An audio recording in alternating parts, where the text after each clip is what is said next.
Hello, हाय, नमस्कार, आदाब, सत श्री अकाल। रेडियो उड़ान में आपका स्वागत है जनाब। आप सुन रहे हैं शो बुक वर्ल्ड मेरे यानी आरजे सिमरन के साथ। अब जैसा कि आप जानते हैं कि एवरी वेडनेसडे हम लेकर आते हैं आपके लिए गुजरे ज़माने की कहानीकारों की कुछ ऐसी चुनिंदा कहानियाँ जो इस दौर का एक तरह से हाल और हालात दोनों बताती थी।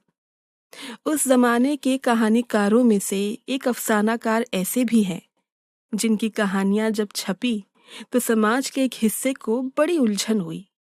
वो इसलिए क्योंकि उनके अफसानों में उस समय की गंदी और घिनौनी असलियत को दर्शाया जाता था। और यही वजह है कि वो अफसानाकार, मेरा मतलब है सादत हसन मंटो, जब तक जिंदा रहे तो उन्हें बस चारों ओर हाय हाय मंटो के नारे ही सुनाई पड़े। और आज जब उनकी लेखनी को समझने वाले लोग और जमाना दोनों मौजूद हैं, तो वो खुद इस दुनिया में अब मौजूद ही नहीं। आइए सुनते हैं मंटो साहब के एक ऐसे अफसाने को जो हमें ये सोचने पर मजबूर करता है कि किसी को भी बिना जाने बूझे उसके बारे में राय बना लेना कई बार कितनी गलत साबित हो सकती है, जबकि असलियत तो कुछ और ही होती है। पेश है आपके सामने कहानी हरनाम कौर। निहाल सिंह को बहुत ही उलझन हो रही थी। स्याह व सफेद और पतली मूछों का एक गुच्छा अपने मुंह में चूसते हुए वो बराबर 2-2.5 घंटे से अपने जवान बेटे बहादुर की बाबत सोच रहा था। निहाल सिंह की अधेड़ मगर तेज आंखों के सामने वो खुला मैदान था जिस पर वो बचपन में बरंटों से कबड्डी तक तमाम खेल खेल चुका था। किसी जमाने में वो गांव का सबसे निडर और जियाला जवान था। किमाद और मकई के खेतों में उसने कई हटीली मुटियारों को कलाई के एक ही झटके से अपनी मर्जी का ताबे बनाया। थूक फेंकता था तो 15 गज दूर जाकर गिरती थी। क्या रंगीला सजीला जवान था। लहरिया पगड़ी बांधकर और हाथ में छुरी लेकर जब मेले ठेले को निकलता तो बड़े बड़े पुकार उठते। किसी को सुंदर जाट देखना है तो सरदार निहाल सिंह को देख ले। सुंदर जाट तो डाकू था, बहुत बड़ा डाकू, जिसके गाने अभी तक लोगों की जबान पर थे। लेकिन निहाल सिंह डाकू नहीं था। उसकी जवानी में दरअसल कृपान की सी तेजी थी। यही वजह है कि औरतें उस पर मरती थी। हरनाम कौर का किस्सा तो अभी गांव में मशहूर था कि उस बिजली ने कैसे एक दफा सरदार निहाल सिंह को करीब करीब भस्म कर डाला था। निहाल सिंह ने हरनाम कौर के मुतालिक सोचा तो एक लहजे के लिए उसकी अधेड़ हड्डियों में बीती हुई जवानी कड़कड़ा उठी। क्या पतली छमक जैसी नार थी। छोटे छोटे लाल होठ जिनको वो हर वक्त चूसती रहती। एक रोज जबकि बेरियों के बेर पके हुए थे, सरदार निहाल सिंह से उसकी मुठभेड़ हो गई। वो जमीन पर गिरे हुए बेर चुन रही थी और अपने छोटे छोटे लाल होठ चूस रही थी। निहाल सिंह ने आवाजा कसा, केड़े यार दा दूध पिता, सड़ गईयां लाल बुलियां। हरनाम कौर ने पत्थर उठाया और तान कर उसको मारा। निहाल सिंह ने चोट की परवाह न की और आगे बढ़कर उसकी कलाई पकड़ ली। लेकिन वो बिजली की सी तेजी से मच्छी की तरह तड़प कर अलग हो गई। निहाल सिंह को जैसे किसी ने चारों खाने चित कर दिया हो। शिकस्त का ये एहसास और भी ज्यादा हो गया जब ये बात सारे गांव में फैल गई। निहाल सिंह खामोश रहा। उसने दोस्तों दुश्मनों सबकी बातें सुनी पर जवाब न दिया। तीसरे रोज दूसरी बार उसकी मुठभेड़ गुरुद्वारा साहब से कुछ दूर बड़की घनी छाव में हुई। हरनाम कौर ईंट पर बैठी अपनी गुरगाबी को कीले अंदर ठोक रही थी। निहाल सिंह को पास देखकर वो बिदकी, पर अब के उसकी कोई पेश न चली। शाम को जब लोगों ने निहाल सिंह को बहुत खुश खुश ऊंचे सुरों में नी हरनाम कौरे ओ नारे गाते सुना तो उनको मालूम हो गया कि कौन सा किला सर हुआ है। लेकिन दूसरे रोज निहाल सिंह जिना बिल जब्र के इल्जाम में गिरफ्तार हुआ और थोड़ी सी मुकदमेबाजी के बाद उसे 6 साल की सजा हो गई। 6 साल के बजाय निहाल सिंह को 7.5 साल की कैद भुगतनी पड़ी, क्योंकि जेल में उसका 2 दफा झगड़ा हो गया था। लेकिन निहाल सिंह को उसकी कुछ परवाह न थी। कैद काट कर जब गांव रवाना हुआ और रेल की पटड़ी तय करके मुख्तलिफ पगडंडियों से होता हुआ गुरुद्वारे के पास से गुजरकर बड़ के घने दरख्त के करीब पहुंचा, तो उसने क्या देखा कि हरनाम कौर खड़ी है और अपने होठ चूस रही है। इससे पेशतर है कि निहाल सिंह कुछ सोचने या कहने पाए, वो आगे बढ़ी और उसकी चौड़ी छाती के साथ चिमट गई। निहाल सिंह ने उसको अपनी गोद में उठा लिया और गांव के बजाय किसी दूसरी तरफ चल दिया। हरनाम कौर ने पूछा, कहाँ जा रहे हो? निहाल सिंह ने नारा लगाया, जो बोले सो निहाल, सत श्री अकाल। दोनों खिलखिलाकर हंस पड़े। निहाल सिंह ने हरनाम कौर से शादी कर ली और 40 कोस के फासले पर दूसरे गांव में आबाद हो गया। यहाँ बड़ी मिन्नतों से 6 बरस के बाद बहादुर पैदा हुआ और बैसाखी के रोज, जबकि वो अभी पूरे 2.5 महीने का भी नहीं हुआ था, हरनाम कौर के माता निकली और वो मर गई। निहाल सिंह ने बहादुर की परवरिश अपनी बेवा बहन के सुपुर्द कर दी, जिसकी 4 लड़कियां थी, छोटी छोटी। जब बहादुर 8 बरस का हुआ तो निहाल सिंह उसे अपने पास ले आया। दीदार, इश्क, इजहार, बगावत और फिर उसी पर जान और जिंदगी दोनों कुर्बान।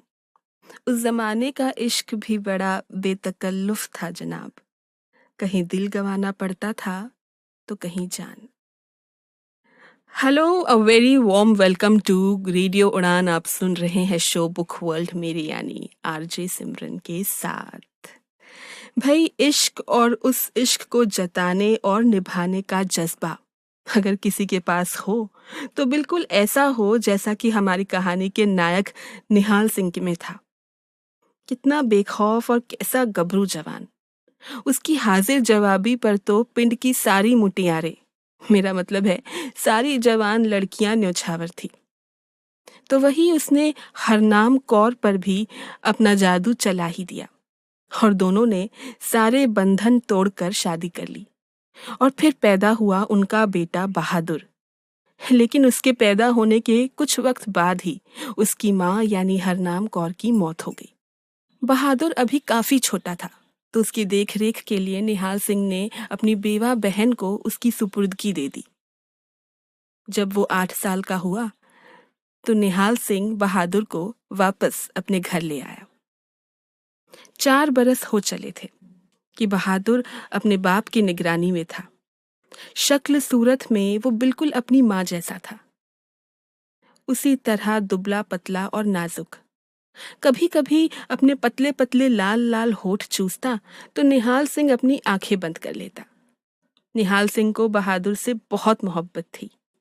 4 बरस उसने बड़े चाव से नहलाया धुलाया, हर रोज दही से खुद उसके केस धोता, उसे खिलाता, बाहर सैर के लिए ले जाता, कहानियां सुनाता, वर्जिश कराता। मगर बहादुर को इन चीजों से कोई रगबत न थी। वो हमेशा उदास रहता। निहाल सिंह ने सोचा, इतनी देर अपनी फूफी के पास जो रहा है, इसीलिए शायद उदास है। चुनांचे फिर उसको अपनी बहन के पास भेजा गया और खुद फौज में भर्ती होकर लाम पर चला गया। 4 बरस और गुजर गए। लड़ाई बंद हुई और निहाल सिंह जब वापस आया तो वो 50 बरस के बजाय 60-62 बरस का लगता था। इसलिए उसने जापानियों की कैद में ऐसे दुख झेले थे कि सुनकर आदमी के रोंगटे खड़े होते थे। अब बहादुर की उम्र निहाल सिंह के हिसाब के मुताबिक 16 के लगभग थी, मगर वो बिल्कुल वैसा ही था जैसा 4 बरस पहले था, दुबला पतला लेकिन खूबसूरत। निहाल सिंह ने सोचा कि उसकी बहन ने बहादुर की परवरिश दिल से नहीं की। अपनी 4 लड़कियों का ध्यान रखा जो बछेरियों की तरह हर वक्त आंगन में कुदक्के लगाती रहती थी। चुनांचे झगड़ा हुआ और वो बहादुर को वहां से अपने गांव ले आया। लाम पर जाने से उसके खेत खलियान और घर बार का सत्यानाश हो गया था। चुनांचे सबसे पहले निहाल सिंह ने उधर ध्यान दिया और बहुत ही थोड़े अरसे में सब ठीक ठाक कर लिया। इसके बाद उसने बहादुर की तरफ तवज्जो दी, उसके लिए एक भूरी भैंस खरीदी। मगर निहाल सिंह को इस बात का दुख ही रहा कि बहादुर को दूध, दही और मक्खन से कोई दिलचस्पी नहीं थी। जाने कैसी ऊट पटांग चीजें उसे भाती थी। कई दफा निहाल सिंह को गुस्सा आया, मगर वो पी गया, इसलिए कि उसे अपने लड़के से बेइंतहा मोहब्बत थी। हालांकि बहादुर की परवरिश ज्यादातर उसकी फूफी ने की थी, मगर उसकी बिगड़ी हुई आदतें देखकर लोग यही कहते थे कि निहाल सिंह के लाड प्यार ने उसे खराब किया है। और यही वजह है कि वो अपने हमउम्र नौजवानों की तरह मेहनत मशक्कत नहीं करता। गो निहाल सिंह की हरगिज ख्वाहिश नहीं थी कि उसका लड़का मजदूरों की तरह खेतों में काम करे और सुबह से लेकर दिन ढलने तक हल चलाए। वाहिगुरु जी की कृपा से उसके पास बहुत कुछ था। जमीनें थी जिनसे काफी आमदन हो जाती थी। सरकार से जो अब पेंशन भी मिल रही थी वो अलग थी, लेकिन फिर भी उसकी ख्वाहिश थी कि बहादुर कुछ करे। क्या, ये निहाल सिंह नहीं बता सकता था। चुनांचे कई बार उसने सोचा कि वो बहादुर से क्या चाहता है, मगर हर बार बजाय इसके कि उसे कोई तसल्ली बख्श जवाब नहीं मिलता। उसकी बीती हुई जवानी के दिन एक एक करके उसकी आंखों के सामने आने लगते और वो बहादुर को भूलकर उस गुजरे हुए जमाने की यादों में खो जाता। निहाल सिंह और बहादुर, बाप और बेटा, इनमें जमीन और आसमान का अंतर था। हालांकि निहाल सिंह चाहता था कि उसका बेटा बहादुर उसी की तरह बने, होशियार, बेखौफ, दबंग, पर इसके और अपने नाम के बिल्कुल उलट बहादुर इन सब चीजों से मानो कोसों दूर था। पर एक बात थी कि वो था खूबसूरत, बिल्कुल अपनी माँ की तरह, बिल्कुल हरनाम कौर की तरह। क्योंकि ये पूरी कहानी अब एक बाप और बेटे के इर्द गिर्द घूमती है, तो फिर इसका नाम हरनाम कौर क्यों है? यही सोच रहे हैं ना आप? तो क्या क्या लगता है आपको, इस कहानी का नाम कुछ और नहीं बल्कि हरनाम कौर ही क्यों है? क्या हरनाम कौर बहादुर और निहाल सिंह की जिंदगी में फिर से आने वाली थी? पर वो तो मर चुकी थी। फिर कैसे? क्या वही या फिर कोई और, या फिर कुछ और? इन सभी सवालों का जवाब हम जानेंगे कहानी के अगले और आखिरी भाग में। Hello and welcome back to radio Udaan. आप सुन रहे हैं शो बुक वर्ल्ड, मेरे यानी सिमरन के साथ। आज बुक वर्ल्ड पर आप सुन रहे हैं कहानी सादत हसन मंटो की लिखी हरनाम कौर, जहां हरनाम कौर से प्यार और शादी करने पर निहाल सिंह को एक बेटा पैदा होता है, बहादुर। थोड़े अरसे में हरनाम कौर इस दुनिया को अलविदा कह जाती है और निहाल सिंह कैद और फिर काम के सिलसिले में बहादुर से कई सालों तक दूर रहता है। इस बीच बहादुर को उसने अपनी बेवा बहन की देखरेख में रखा, जिसकी 4 लड़कियां थी। कुछ सालों के बाद जब वो अपने पिंड वापस आता है तो बहादुर से मिलने अपनी बहन के घर पहुंचता है, जहां बहादुर को देख वो अपनी बहन पर काफी गुस्सा करता है कि उसने अपनी लड़कियों के सामने बहादुर पर बिल्कुल भी ध्यान ही नहीं दिया। कैसा पतला, दुबला और बेजान सा जान पड़ता था। और इसी बीच नाराज होकर वो अपने बेटे को वहां से अपने पास ले आता है, अपनी देखरेख में। वो उसे अच्छी खुराक देता, अच्छे से अच्छे कपड़े पहनाता, तरह तरह के पकवान खिलाता, कहानियां सुनाता, पर चाह कर भी वो उसमें वो बात और वो जलवा ना देख पाता जो कभी उसमें खुद में मौजूद था। अब आगे। लाम से आए निहाल सिंह को 2 बरस हो चले थे। बहादुर की उम्र अब 18 के लगभग थी। 18 बरस का मतलब ये है कि भरपूर जवानी। निहाल सिंह जब ये सोचता तो झुंझला जाता। चुनांचे ऐसे वक्तों में कई दफा उसने अपना सर झटक कर बहादुर को डांटा। नाम तेरा मैंने बहादुर रखा है, कभी बहादुरी तो दिखा, और बहादुर होठ चूसकर मुस्कुरा देता। निहाल सिंह ने एक दफा सोचा कि बहादुर की शादी कर दे। चुनांचे उसने इधर उधर कई लड़कियां देखी। उसने दोस्तों से बातचीत भी की, मगर जब उसे जवानी याद आई तो उसने फैसला कर लिया कि नहीं, बहादुर मेरी तरह अपनी शादी आप करेगा। कब करेगा ये उसको मालूम नहीं था, इसलिए कि बहादुर में अभी तक उसने वो चमक नहीं देखी थी जिससे वो अंदाजा लगाता कि उसकी जवानी किस मरहले में है। लेकिन बहादुर था खूबसूरत। सुंदर जाट नहीं था, लेकिन सुंदर जरूर था। बड़ी बड़ी काली आंखें, पतले पतले लाल होठ, सुतवा नाक, पतली कमर, काले भंवरा ऐसे केस, मगर बाल बहुत ही महीन। गांव की जवान लड़कियां दूर से उसे घूर घूर कर देखती, आपस में कानाफूसी करती, मगर वो उनकी तरफ ध्यान ही नहीं देता। बहुत सोच विचार के बाद निहाल सिंह इस नतीजे पर पहुंचा कि शायद बहादुर को ये तमाम लड़कियां पसंद नहीं, और ये ख्याल आते ही उसकी आंखों के सामने हरनाम कौर की तस्वीर आ गई। बहुत देर तक वो उसे देखता रहा। इसके बाद उसको हटाकर उसने गांव की लड़कियां ली। एक एक करके वो उन तमाम को अपनी आंखों के सामने लाया, मगर हरनाम कौर के मुकाबले में कोई भी पूरी न उतरी। निहाल सिंह की आंखें तमतमा उठी। बहादुर मेरा बेटा है, ऐसी वैसियों की तरफ तो वो आंख उठाकर भी नहीं देखेगा। दिन गुजरते गए। बेरियों के बेर कई दफा पके। मकई के बूटे खेतों में कई दफा निहाल सिंह के कद के बराबर जवान हुए। कई सावन आए, मगर बहादुर की यारी किसी के साथ न लगी और निहाल सिंह की उलझन फिर बढ़ने लगी। थक हार कर निहाल सिंह दिल में एक आखिरी फैसला करके बहादुर की शादी के मुतालिक सोच ही रहा था कि एक गड़बड़ शुरू हो गई। भांत भांत की खबरें गांव में दौड़ने लगी। कोई कहता अंग्रेज जा रहा है, कोई कहता रूसियों का राज आने वाला है। एक खबर लाता कांग्रेस जीत गई है, दूसरा कहता नहीं, रेडियो में आया है कि मुल्क बच जाएगा। जितने मुंह उतनी बातें। निहाल सिंह का तो दिमाग चकरा गया। उसने उन खबरों से कोई दिलचस्पी नहीं थी। सच पूछिए तो उसे उस जंग से भी कोई दिलचस्पी नहीं थी जिसमें वो पूरे 4 बरस शामिल रहा था। वो चाहता था कि आराम से बहादुर की शादी हो जाए और घर में उसकी बहू आ जाए। लेकिन एकदम जाने क्या हुआ कि खबर आई कि मुल्क बट गया है, हिंदू मुसलमान अलग अलग हो गए हैं। बस फिर क्या था, चारों तरफ भगदड़ सी मच गई। चल चलाव शुरू हो गया और फिर सुनने में आया कि हजारों की तादाद में लोग मारे जा रहे हैं, सैकड़ों लड़कियां अगवा की जा रही है और लाखों का माल लूटा जा रहा है। कुछ दिन गुजर गए तो पक्की सड़क पर काफिलों का आना जाना शुरू हुआ।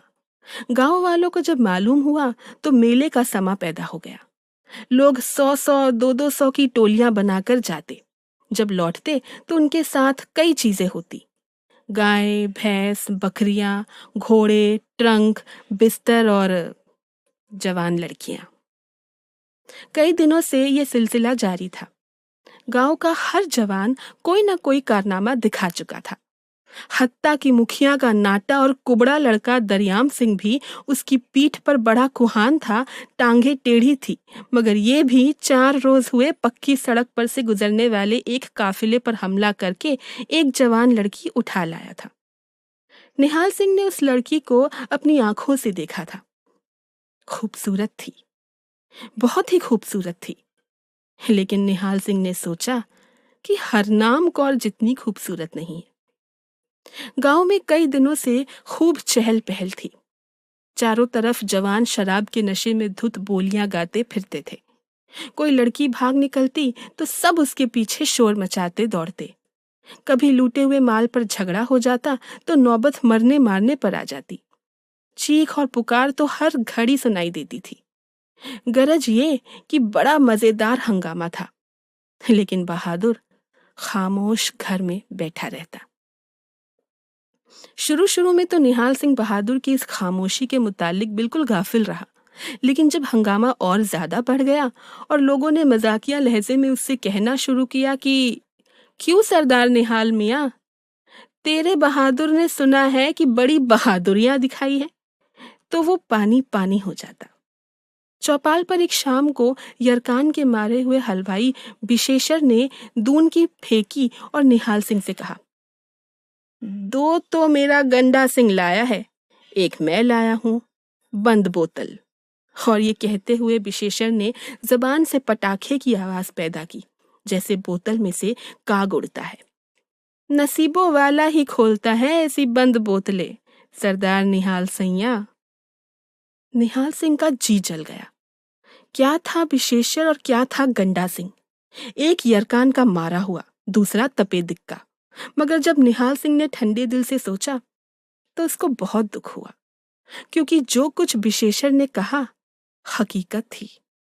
विशेषर और उसका लड़का गंडा सिंह कैसे भी थे, मगर 3 जवान लड़कियां उनके घर में वाकई मौजूद थी। और चूंकि विशेषर का घर उसके पड़ोस में था, इसलिए कई दिनों से निहाल सिंह उन तीनों लड़कियों के मुसलसल रोने गिड़गिड़ाने की आवाजें आती थी। गुरुद्वारे के पास एक रोज 2 जवान बातें कर रहे थे और हंस रहे थे। निहाल सैया के बारे में तो बड़ी बातें मशहूर है। अरे छोड़, बहादुर तो चूड़ियां पहनकर घर में बैठा है। निहाल सिंह से अब न रहा गया। घर पहुंचकर उसने बहादुर को बहुत गैरत दिलाई और कहा, तूने सुना लोग क्या कहते फिरते हैं? चूड़ियां पहनकर घर में बैठा है तू। कसम वाहिगुरु जी की, तेरी उम्र का था तो सैकड़ों लड़कियां मेरी इन टांगों। निहाल सिंह एकदम खामोश हो गया, क्योंकि शर्म के मारे बहादुर का चेहरा लाल हो गया था। बाहर निकलकर वो देर तक सोचता चला गया और सोचता सोचता कुएं की मुंडेर पर बैठ गया। उसकी अधेड़ मगर तेज आंखों के सामने वो खुला मैदान था, जिस पर ब्रंटो से लेकर कबड्डी तक तमाम खेल खेल चुका था वो। बहुत देर तक निहाल सिंह इस नतीजे पर पहुंचा कि बहादुर शर्मीला है, और ये शर्मीलापन उसमें गलत परवरिश की वजह से पैदा हुआ है। चुनांचे उसने दिल ही दिल में अपनी बहन को बहुत गालियां दी और फैसला किया कि बहादुर के शर्मीलेपन को किसी न किसी तरह तोड़ा जाए। और इसके लिए निहाल सिंह के जहन में एक तरकीब आ भी गई।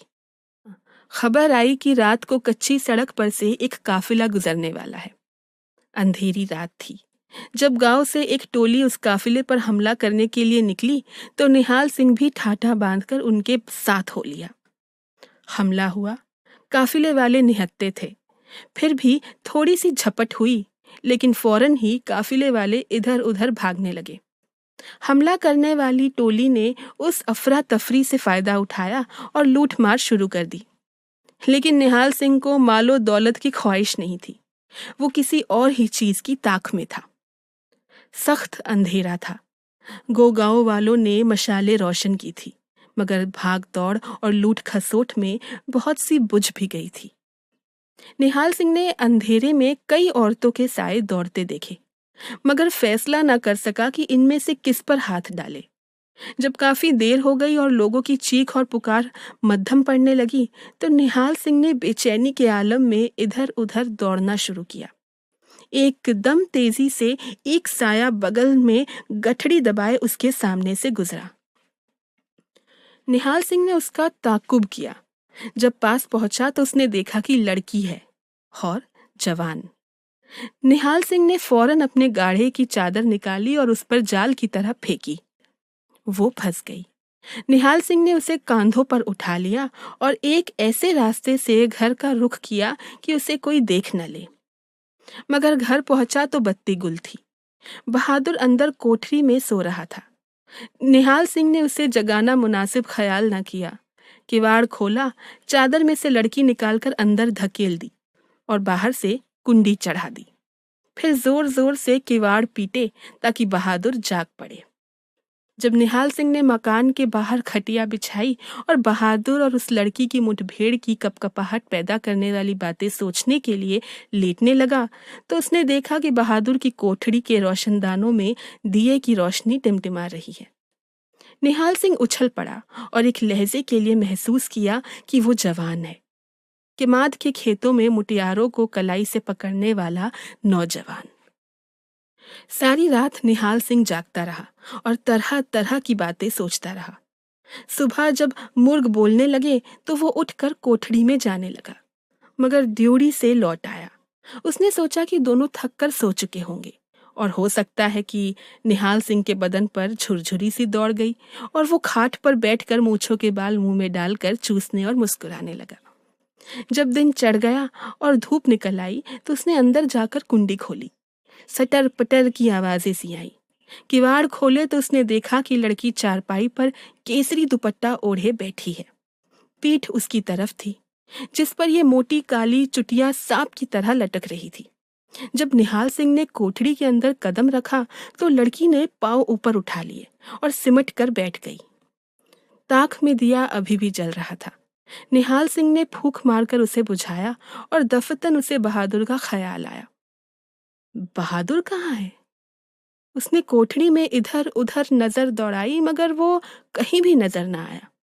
2 कदम आगे बढ़कर उसने लड़की से पूछा, बहादुर कहाँ है? लड़की ने कोई जवाब न दिया। एकदम सटर पटर सी हुई और चारपाई के नीचे से एक लड़की निकली। निहाल सिंह हक्का बक्का रह गया, लेकिन उसने देखा कि उसकी हैरत ज़दा आंखों ने देखा कि जो लड़की चारपाई से निकलकर बिजली की सी तेजी के साथ बाहर दौड़ गई थी, उसकी तो दाढ़ी थी, मुंडी हुई दाढ़ी। निहाल सिंह चारपाई की तरफ बढ़ा और लड़की जो कि उस पर बैठी थी ज्यादा सिमट गई, मगर निहाल सिंह ने हाथ के एक झटके से उसका मुंह अपनी तरफ किया। एक चीख निहाल सिंह के हलक से निकली और 2 कदम पीछे हट गया वो और बोला, हरनाम कौर? वही जनाना लिबास, सीधी मांग, काली चुटिया और अब बहादुर होठ भी चूस रहा था।